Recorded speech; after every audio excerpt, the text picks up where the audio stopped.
E ainda falando sobre a extinção da PPI e a nova política de preços anunciados pela Petrobras, eu converso com o diretor técnico do Diese, Fausto Augusto Júnior. Boa noite, Fausto. Tudo bom com você? Boa noite, Ana. Boa noite a todos. Ora, Fausto, com a extinção da PPI, o brasileiro quer saber o que vem de mudança por aí. Bem, de alguma forma agora a gente vai estar mais de acordo com os nossos preços, com a nossa capacidade de produção, colocando a Petrobras novamente a serviço do povo brasileiro e não somente aí de quem, de certo modo, vive dos dividendos, né? Ou seja, principalmente os acionistas da Petrobras. Vamos lembrar que no último ano, né, a Petrobras distribuiu de dividendos mais de 200 bilhões de reais, ou seja, mais do que o orçamento da saúde, o orçamento da educação. Ou seja, isso mostra como, de certo modo, o PPI beneficiou só um. Durante o período da PPI, os combustíveis, a gasolina foi reajustada em mais de 100%, o óleo diesel em mais de 120%. Então, a gente vai vendo que agora, de alguma forma, a gente vai voltar a, de certo modo, ser dono novamente de uma empresa que não é dos seus acionistas, mas é, na verdade, de todos os brasileiros. Isso, de certo modo, é o fim da política de preço da Petrobras. Agora, o que significa, de fato, na vida das pessoas? A gente espera que os preços vão, de alguma forma, se elevando ou se reduzindo, muito mais de acordo com a nossa economia, do que, de certo modo, aí, o que acontecia com relação à variação do dólar ou com a variação somente do preço internacional do barril de petróleo. Vale, lembrar também, né, Fausto, que desde a implementação da PPI, a gasolina subiu muito mais que a inflação, né? Se a gente for colocar ali os números desde 2016 até agora 2023, houve aí um aumento, acho que de 50,5%, que superou a inflação, né? Ah, mas superou muito. E não só superou a inflação, como ela foi um elemento fundamental, inclusive da alta inflacionária. Porque vamos lembrar que principalmente o óleo diesel, ele impacta não somente ali para aqueles que usam, né, mas é porque o óleo diesel ele impacta o conjunto de preços da economia, porque o Brasil anda sob rodas, né?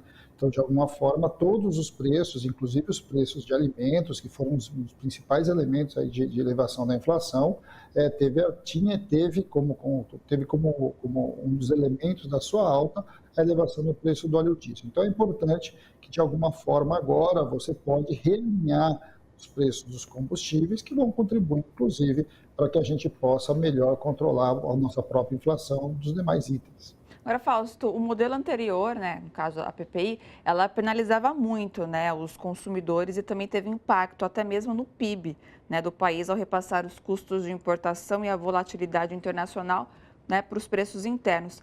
Como que algo permaneceu durante tanto tempo, né, já que era algo que penalizava também os consumidores? Quem que ganhou com tudo isso? Bem, de certo modo, quem ganhou foram principalmente os acionistas da Petrobras e também os importadores. Vamos lembrar que a Petrobras chegou ao absurdo nesse período de reduzir a sua produção de gasolina e óleo diesel para abrir mercado para os importadores de combustível aqui no Brasil. Então, quando a gente está falando de quem ganhou, né, a gente teve alguns grupos que ganharam muito, né? Vamos lembrar os acionistas da Petrobras, os diversos, vamos lembrar que boa parte das ações estão na mão do mercado financeiro, e os importadores de combustível. De alguma forma, são grupos bastante poderosos e isso ajuda a explicar o que aconteceu. Agora, vamos lembrar, né? O Brasil viveu nos últimos 6 anos um momento aí de exceção, né? Nós estamos falando aí logo do golpe sobre a presidente Dilma e depois a eleição do Bolsonaro. Então, é um momento aquele momento em que a democracia brasileira deu uma forte balançada. Agora, a democracia voltando, a nossa normalidade democrática voltando, de alguma forma é importante que a Petrobras vá voltando aí os braços do povo e que vá servir a um projeto de desenvolvimento e não só a determinados grupos. E, Fausto, a reação do mercado acabou sendo boa, né? Tendo em vista de que havia um temor de que as ações da Petrobras pudessem cair, não foi bem isso que aconteceu, né?